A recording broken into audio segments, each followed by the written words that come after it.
उस भगवान का। तो प्रसंग तो चला है पुण्यात्माओं के, आप जी जिसमें अध्यात्म ज्ञान से पूर्ण रूप से परिचित हो जाओगे और सभी कर्मों से परिचित हो जाओगे,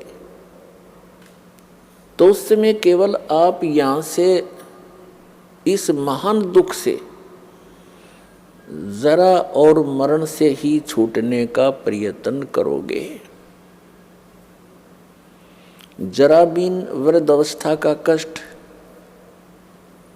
वृद्ध अवस्था इस मनुष्य जीव के लिए, वैसे तो सभी जीवों के लिए कहर है, अन्य को तो इतनी सोधी नहीं, वो तो किसी तरह भुगत भागत कर मरो, लेकिन मानुष जीवन को इतनी चेतना है, इतना ज्ञान है कि कोई वृद्ध अवस्था प्राप्त प्राणी, उसको कितने कष्ट होते हैं वो अनुभव कर सकता है दूसरा, और स्वयं भी वो महसूस करता है। तो इस कहर से बचने के लिए, और फिर मृत्यु, आज आप अपने परिवार में कितने खुश हैं, चाहे कितने दुखी हो, फिर भी यही चाहते हो जीवन बना रहे, मरे नहीं, और मृत्यु डेफिनेट। तो ये भूल क्यों लगी है अपने? हमें पता है कि कोई रह नहीं और कभी भी मर सकते हैं, और फिर भी हम इतना जोर नहीं देते इस बात के ऊपर।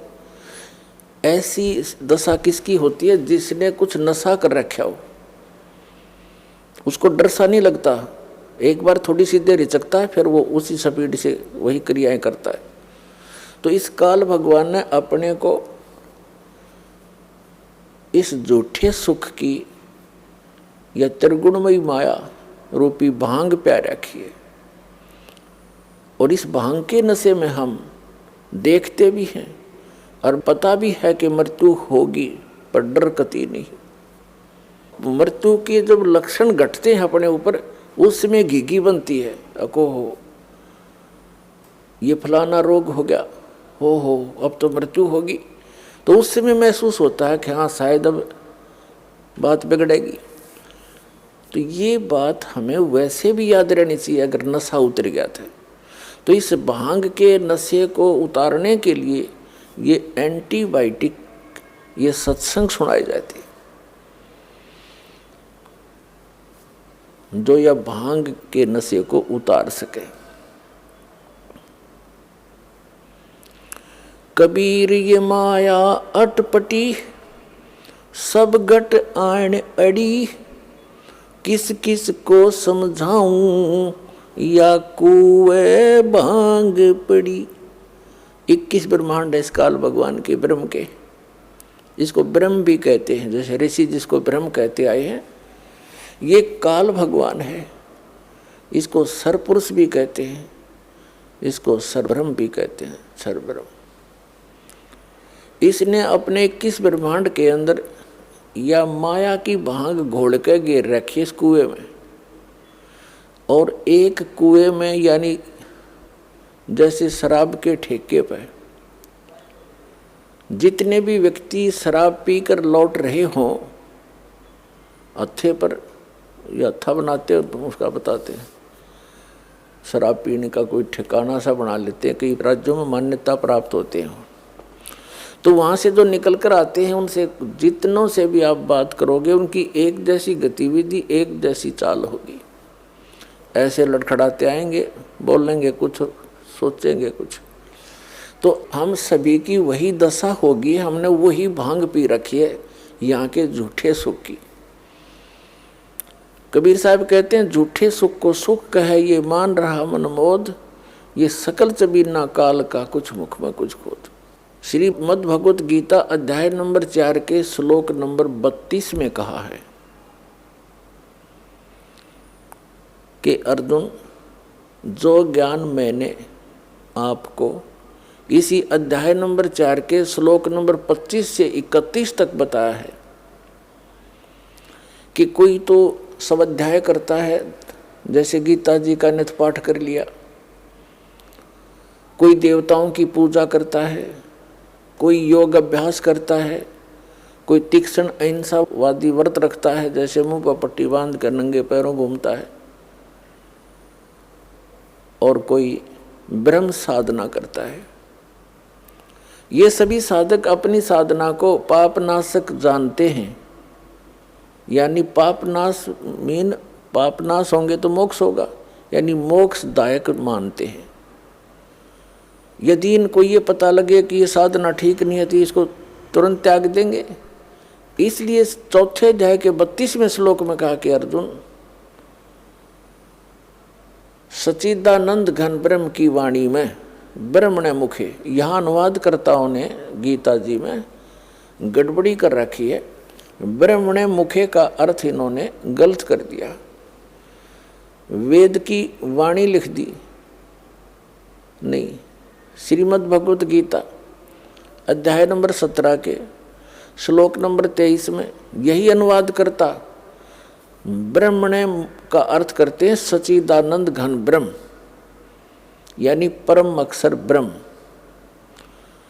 तो यहाँ हमने चौथे अध्याय के 32वें श्लोक में ब्रह्मणे मुखे का अर्थ सच्चिदानंद घन ब्रह्म के मुख से बोली गई अमृत वाणी में धार्मिक यज्ञों की, यज्ञ माने धार्मिक अनुष्ठानों की जानकारी विस्तार से कही गई है, और वो तत्व ज्ञान है जो परमात्मा ने अपने मुख कमल से बोला है। वाणी वो तत्व ज्ञान है, उसमें यथार्थ ज्ञान है।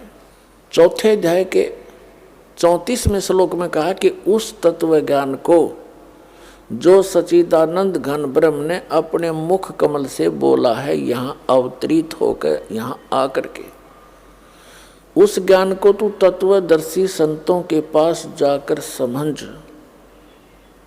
उनको दंडवत प्रणाम करने से, विनम्र भाव से, कपट छोड़ के नम्रतापूर्वक सरलतापूर्वक प्रसन्न करने से वे तत्वदर्शी संत तुझे तत्व ज्ञान का उपदेश करेंगे।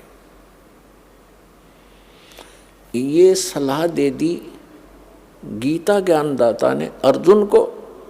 इससे सिद्ध है कि गीता ज्ञानदाता संपूर्ण अध्यात्म ज्ञान से परिचित नहीं है। ऑप्शन छोड़ दिया कि वो तत्व ज्ञान तो तत्वदर्शी संत बताएंगे, और वो परमात्मा के द्वारा स्वयं आकर बोली हुई वाणी में लिपिबद्ध होता है।